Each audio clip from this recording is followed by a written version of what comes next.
umaga. Ayan. Pasok na kami sa aming trabaho. Kasama ko si Pupay, nagwapo.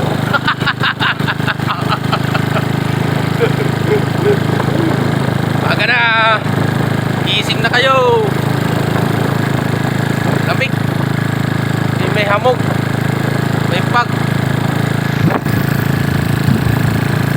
At pasok na kami sa aming trabaho. Hello! Kumusta ang umaga ninyo ngayon? Ng Sabado? Maganda ba ang gising nyo? Magigising pala ninyo? Magkape na kayo.